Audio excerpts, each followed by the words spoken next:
Assalomu alaykum do'stlar, tuzyimizlar, hammanglar issiq kunlarda charchamasdan yaxshi kayfiyatlar bilan yuribsizlar. Shu kunlarda juda ko'p, doim shu kunlarda emas, juda ko'p do'stlar bilan gaplashganda ko'p o'ziga yarasha bir to'siqlar, hayotda uchraydigan har xil stress, depressiyalar haqida ko'p aytishib qoladi. Shularga bir umumiy javob aytmoqchi edim bugun, to'g'risi. Chunki misol uchun aytadigan bo'lsak, qandaydir moliyaviy muammolar, oilaviy muammolar, do'stlar bilan bo'layotgan munosabatlardagi muammolarni ko'p gapirishib qoladi. Va shu joyda oiladagi ota-ona bilan, bolalar bilan, jo'ralar bilan, hamshaharlar mana shunaqa munosabatlarda, yana kollegalar bilan bo'layotgan munosabatlarda har xil hasad, ko'rolmaslik yoki qandaydir munosabatlarda har xil stress holatlarga tushganligini, dushmanlar ko'payayotganligini aytib qoladi. Tez-tez moliyaviy ahvoli qoqilayotganligini, bu joyda misol uchun bitta odam bilan munosabat qilayotganda "Manday qilsang manday bo'ladi" degan misol psixologik bitta triklar bilan aytish mumkin.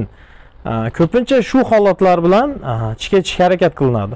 Lekin yana men bir narsani aytgim keladi. Umumiy olamda, dunyoda yaratilishda qonunlarni hisobga olgan holatda umumiy bitta javob bor hammasiga o'zi aslida hayotda. Hayotiy tajribadan kelib chiqib shuni aytamanki, eng birinchi navbatda siz Xudodan nimani so'ragansiz? Sizni ustingizda Xudo Alloh taolo yaratgan tadbirni ustida bir o'ylanib ko'rish kerak. Alloh taolo nima tadbirni siz ustingizda qilmoqchi? Nima tadbir qilmoqchi? Shu tadbir haqida Allohning rejasiga qiziqish kerak. Allohning rejasi nima? Allohning rejasi bizni iymonimizni oshib, o'ziga yaqin bo'lishlikka, qilishlikka va oxir oqibat o'zi bilan bitta bo'lib o'ziga qaytib ketishligimiz uchun, bizni komillikka chiqishimiz uchungina doim yaxshilik yuboradi. Lekin biz bu yaxshilikni o'zimizning o'lchamlariga ko'ra har xil depressiv, stress, oq-qora qilib qabul qilamiz. O'zi aslida hammasi eng go'zal, Alloh tarafidan berilgan eng zo'r go'zal va eng yaxshiliklarni, oliy yaxshiliklar berayotganini biz his qilmaymiz.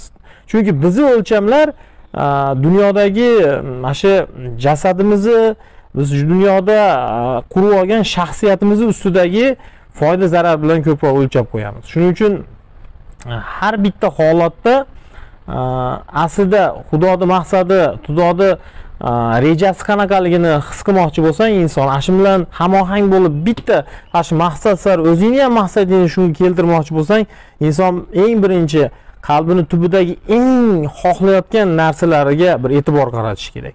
Shu xohlayotgan narsalar garchi bir yuzaga chiqarib so'ramayotgan bo'lsa ham, aslida shu duo hisoblanadi. Aslida shu Xudodan so'rayotgan narsa hisoblanadi. Biz Xudodan so'rayotgan narsalarimiz, duolarimiz, tilaklarimiz aynan bizni ichimizda xohlayotgan narsalarimiz. Xohlayotgan narsalarimiz soyos egoizmdagi, egoimizdagi narsalar emas, qalbimizning tubidagi eng chuqur tilaklarimiz bu bizni duolarimiz hisoblanadi. Shu duolar qanaqaligini anglab turib va siz ketayotgan, siz uchrayotgan depressiv holatlar aslida shu maqsad sari ketyaptimi? Shuni analiz qilib ko'rish evaziga Allohning yaxshiligini, Allohni tushunishga yana ham bir qadam va uni his qilishlikka, unga bo'lgan muhabbatni yana bir oshirishga bir qadam bo'ladi. Shunda biz har bitta holatda, hayotda oq-qora bo'lgan har bitta holatdan zavq olib yashaymiz, quvvat olib yashaymiz, energiya olib yashaymiz. Shuning uchun do'stlar, har bitta holatda umumiy Allohning tadbiriga o'zimizni tadbirni hamohang qilib olish kerak, billa qilib olish kerak. Shunda biz har bitta holatdan zavq olib yashaymiz, quvvatlanib yashaymiz. Hech qanaqa stress holat bo'lmaydi. Faqat zavq va yana quvvatimiz, doim nastroyeniyamiz, kayfiyatimiz baland bo'lib boradi. Shunga do'stlar, mana situatsiyada manda qil, mana qil, palonchiga pisonchiga qil deb mayda situatsiyaga kirishdan oldin situatsiyalardan yuqoriga chiqib olish kerak. Voqealarning ichida biz hech qachon haqiqatni topa olmaymiz. Chunki bitta voqeaning ichida, voqeaning ichiga kirib olishlik bilan torayib ketamiz. kengroq fikrlab, kengroq tepalikka chiqish kerak va o'zingni kerak bo'lsa fikrlash shaklini tepadan tomosha qilish kerak.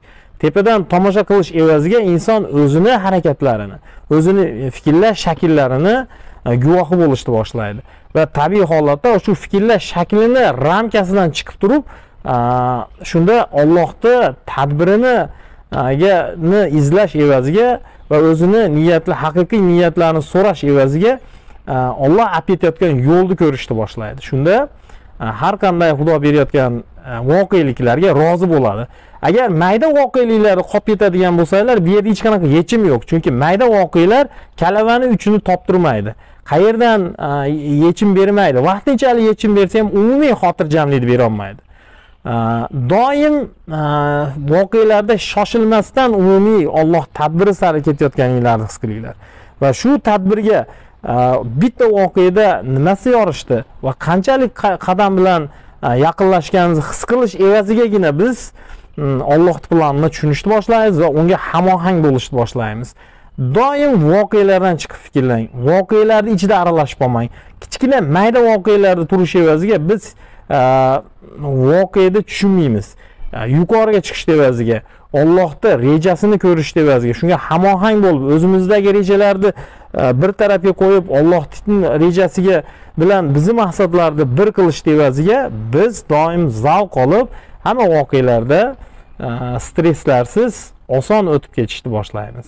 Va har bitta kunimiz o'sish bilan o'tadi. Har bitta kunimiz Allohga bo'lgan yaqinlikni his qilishlik bilan davom etadi. Hammanglarga hayotinglar davomida mana shu yaratuvchining planiga tushishlikda, yaratuvchining planiga o'zingizlarning planinglar hamohang bo'lib qolishligini va har bitta voqeada zavq bilan stresslarsiz hayotinglarni qabul qilishinglarni, sarguzashtli hayotni qabul qilishinglarni men doim tilab